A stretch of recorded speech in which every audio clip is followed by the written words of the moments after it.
SM got awards. Swag Awards. Swag Awards. Swag of the year.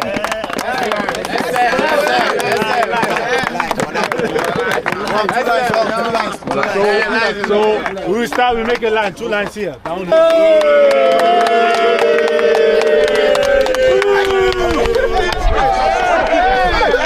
I know.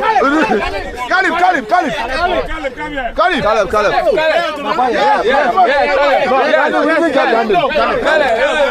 Coach, I didn't get branded. No, wait. Branded. But you shouldn't hit too hard. No, we didn't hit too hard. Guys, catch him so we can know him. Player of the month championship. Caleb. Boy, Jehovah Super League.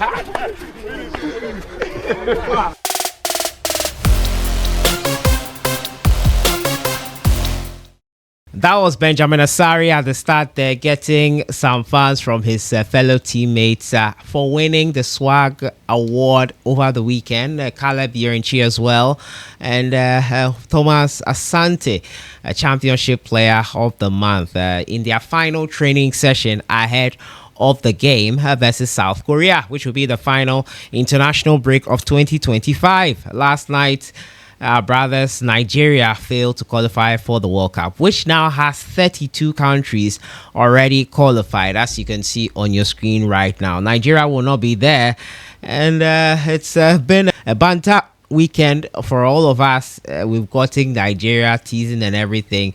The Ghanaians have gotten payback for wasting out on the AFCON, and Nigeria getting us back. But this is how the qualified teams look like. From CONCACAF, we have 3 countries who are the hosts: USA, Mexico, Canada. For CONMEBOL, we have 6 teams: Argentina, Brazil, Ecuador, Uruguay, Colombia, and Paraguay. From the AFC region, we have Japan, Iran, Uzbekistan, South Korea, Jordan, Australia, Qatar, and Saudi Arabia. OFC region has New Zealand. And from CAF, we have 9 countries.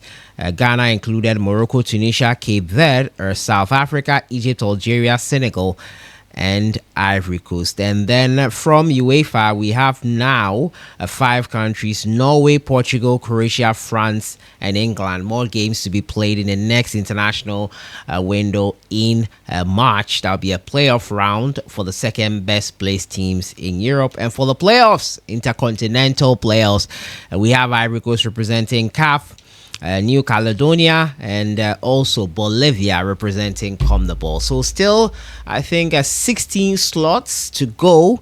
It's going to be interesting who makes it finally to the World Cup itself in the United States, Canada, and Mexico. But for now, we have 32 countries automatically going in. The next 16 will be determined by March 2026. And some of the opponents for the intercontinental playoffs will also be determined by 18th November. That's tomorrow. And also by 20th, we'll have a draw for when the intercontinental playoffs and who will be facing who in the intercontinental playoffs. It's going to be an interesting couple of months in the lead up to the World Cup, and we'll be bringing you all the necessary updates. But today, my focus is on the Ghana Black Stars game versus South Korea. Ghana will be taking on South Korea in a depleted side, which has seen 3 players out of the 22 called up going back to their club side for various injuries. Antoine Semenyo also has left. Mohamed Salisu and Abu Francis, who broke his fibula and tibia in that game versus Japan. Otuado has limited options, and in facing opponents like South Korea, who are already at the World Cup and have a man in Son Heung-min, who Otuado has worked with before at Hamburg. He spoke about him in his pre-match presser.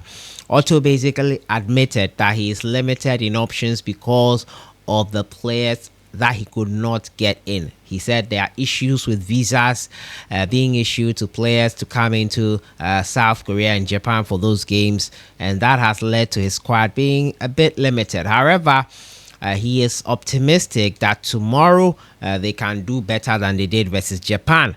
The Japan game was nothing to write home about. We had moments where we dominant, but we couldn't make it count. Otuado learned a thing or two. I hope Caleb Irinchi in midfield is the best option for me. Derek Arthur Cohn as well at left back looked quite promising. We have a lot of sharpening of edges to do, but the March international window, which would have probably been for more friendlies, is now an AFCON qualifier 1. So it becomes a bit tricky here looking at how everything will pan out. But Otuado knows that this 18th of November game versus South Korea, he could further learn a thing or two from the Ghana Black Stars squad, and we're hoping that he does pitch the best of the 19 that are available to him, and we get a result that will be positive.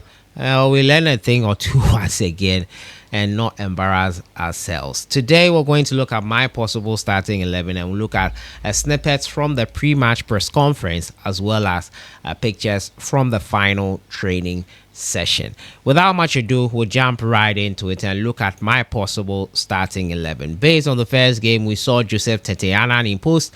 I think that I want to see Benjamin Asare this time around. Benjamin Asare versus South Korea, a very, very potent opponent. Otuado has said that we should try as much as possible to avoid set pieces versus South Korea, since they are very much effective in it.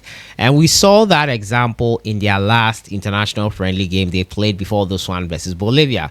Son Heung-min from an acute angle was able to find the back of the net. It was crazy. Otto has probably seen that, and that has informed this comment from him. However, it's a game of football. Anything can happen. You can have the best of plans, but set pieces, really, how do you avoid that altogether? It's going to be quite difficult to do that. However, finding a way to defend against it and limiting it is probably the best. Benjamin Asare has been our number one for a while. I think that he should start this game. I want to see him versus South Korea, how he'll cope and what he can do to help the Ghana Black Stars team. In the defense, I would go with Ali Duseidu at right back. Yes, he was a substitute in the last game. Otuado brought him in as a substitute in the last game. I think that Alidu would fit into my team here. Ali Duseidu at right back will be ideal for me. Jonas Ajete partnering with Jerome Opoku will also be the center back pairing I would want, and I want to see more of Derek Atakun at left back once again. We saw him in the last game. Gideon Mensah is available, but I want to see Derek Atakun. Yeah, in midfield, I want to see Caleb Irinchi, and in there, he was much, much better in midfield. He's a midfielder. It's Otuado that has been playing him at right back in recent times, and makeshift right back, that is. So Sibo and Prince Owusu will be in midfield for me. Prince Owusu from Mediama SC.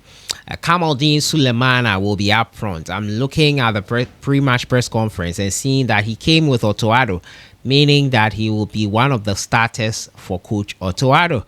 Thomas Asante, Brendan Thomas Asante will also be in there for me. And Prince Sedu Kwabena will be up front for me. I think we don't have Antoine Selom Semenyo in the camp, so I think Prince Edu Kwabena will be one of the players who should be in there for the Ghana Black Stars in this game here. That is my starting 11. I think that it should be good enough to play in this game versus South Korea, give a good account of ourselves, and hopefully make it out of this international window. It's the last one of 2025. Learning more from the squad. Unfortunate injuries, 3 of them, and one very hefty one. Abu Francis will stay in Toyota Hospital, will stay in Japan for some time before it's safe for him to leave.